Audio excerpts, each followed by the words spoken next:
protección de la ciudad. En la disputa, Poseidón tiró su tridente y en el punto en donde el tridente cayó, brotó agua salada. Atenea les regaló a los atenienses al olivo. ¿Me está grabando? Bueno, perfecto. Me da vergüenza cuando me graban, me enfocan, exacto. Me da algo, entonces pierdo el hilo. Soy capaz de empezar contándoles historias de mi vida. Seguro. Bueno, entonces, decíamos que Poseidón tiró su tridente y en el punto en donde el tridente cayó, brotó agua sagrada. ¿Agua? Salada. Perdona. ¿Me? Y empeora. Bueno, agua salada. Mientras que Atenea les regaló a los atenienses el olivo. Y fíjense por los alrededores. Puro olivo. Por todos los lados, Entonces, ¿quién ganó? En la disputa. Pues la más lista, lo siento, señores. La más lista, Atenea, exacto. Se hizo protectora de Atenas dándole su nombre. Así que el primer templo que fue construido en honor de Atenea ha sido el denominado Antiguo Templo. De este templo no queda nada, pero en el siglo VI antes de Jesucristo, 700 hablamos, antes de Jesucristo, se restauró y de aquella edificación quedan pocos restos arriba y también restos de la decoración esculpida en el Museo de la Acrópolis. Nosotros aquí hoy vamos a conocer 4 monumentos y los 4 datan del siglo V antes de Jesucristo. Por eso merecería la pena ver con más detalle qué está pasando en este periodo tan importante. Al fin y al cabo es el siglo de oro de Pericles, el siglo V. Principios del siglo V tuvieron lugar las guerras contra los persas. En el año 490 antes de Jesucristo, los persas invadieron Grecia por primera vez y es cuando se celebró la batalla de Maratón. ¿Maratón suena? Sí, claro. Sí, de la carrera, ¿verdad? Sí, Maratón. Pero Maratón es un pueblo que está por las afueras de Atenas. Está a 42 kilómetros y 195 metros. Qué casualidad, Lo que mide la maratón, ¿verdad? En Maratón, en el año 490 antes de Jesucristo, los atenienses consiguieron vencer a los persas. Después de la batalla, el mensajero ateniense, Fidípides era su nombre, salió del campo de la batalla y vino hasta Atenas para llevar la noticia de la victoria. Es decir, recorrió esa distancia que separa Maratón de Atenas, ¿no? Al llegar, dijo el famoso Nenikikamen, que significa hemos vencido, y murió asfixiado. En honor de Fidípides, introdujeron en las Olimpiadas modernas la carrera de maratón, que mide siempre la misma distancia, la distancia que separa Maratón de Atenas. 10 años más tarde, los persas vuelven a invadir Grecia.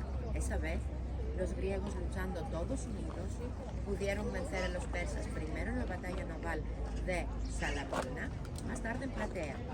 Con esas 2 victorias les obligaron a abandonar Grecia. Los persas no volvieron jamás en territorio griego. A pesar de que los enfrentamientos iban a seguir para los 100 próximos años e iban a acabar con la conquista del imperio persa por Alejandro Magno, el famoso rey de Macedonia. Atenas jugó un papel muy importante en las guerras contra los persas. Así empieza el desarrollo de la antigua ciudad. Atenas iba a desarrollarse entonces en potencia militar, política, económica. Así sube el gobierno Pericles. Y Pericles lo primero que quiso hacer, ¿saben cuál era? Era restaurar los templos que se habían destruido durante la invasión persa, los templos de la Acrópolis.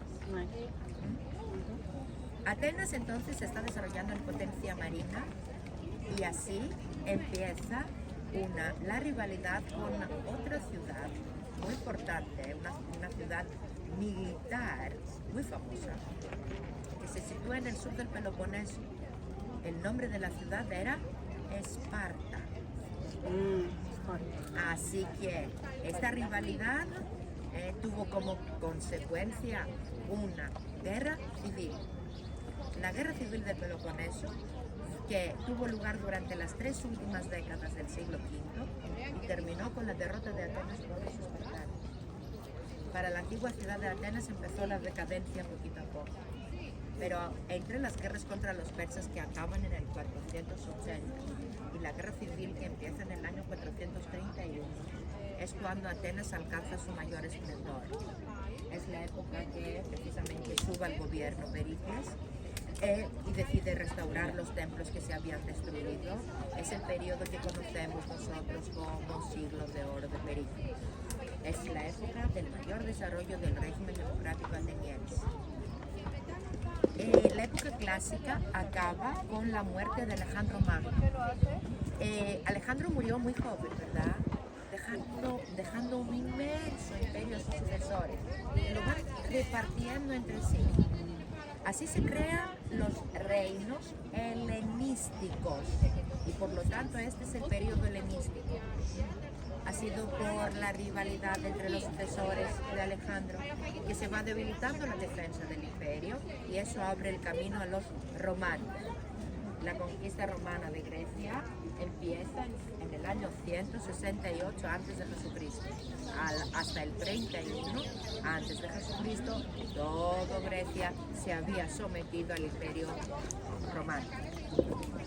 Hasta el siglo IV de nuestra era, que es cuando se fundó la nueva capital, la ciudad de Constantinopla, ¿se acuerdan? Y así entramos a un nuevo periodo que se denominó bizantino, y Grecia forma parte del imperio bizantino. Entonces cambia todo, predomina el cristianismo. Les recuerdo, en el año 380, el emperador bizantino Teodosio el Grande prohibió el culto pagano y cierran todos. Perdona, que he dicho 380, Teodosio el Grande reclamó al cristianismo como única religión y oficial del imperio. Y unos años más tarde, 394, el mismo emperador Teodosio prohíbe el culto pagano, cierran todos los santuarios, muchos se destruyeron, otros se convirtieron en centros de la nueva religión. Incluso hubo casos que templos antiguos se están convirtiendo en iglesias cristianas. El Partenón, por ejemplo, se convirtió en iglesia cristiana dedicada a la Virgen. En el siglo IX y X, época bizantina, el Partenón, la iglesia cristiana de la Virgen, era la catedral, aquí en la Acrópolis, era la catedral de Atenas. Con la conquista de Constantinopla por los turcos, entramos al nuevo periodo de la ocupación turca, ¿no? 400 años, hemos dicho, y en este periodo la Acrópolis y sus monumentos sufren algunas de las peores destrucciones de su historia. Primero, vamos a ver un bombardeo. 1687 llegó aquí dirigiendo su ejército el general veneciano Morosini. ¿Por qué llegan los venecianos aquí? Para hacer frente a sus rivales, que eran los turcos, por el Mediterráneo. Los venecianos tienen el predominio de todo el Mediterráneo. Sin embargo, los turcos se están desarrollando en potencia marina ahora. Viene Morosini y, estando en otra colina enfrente de la Acrópolis, bombardeó la colina de la Acrópolis. ¿Por qué? Porque los turcos lo utilizaban esto como castillo de defensa. Estaban encerrados dentro.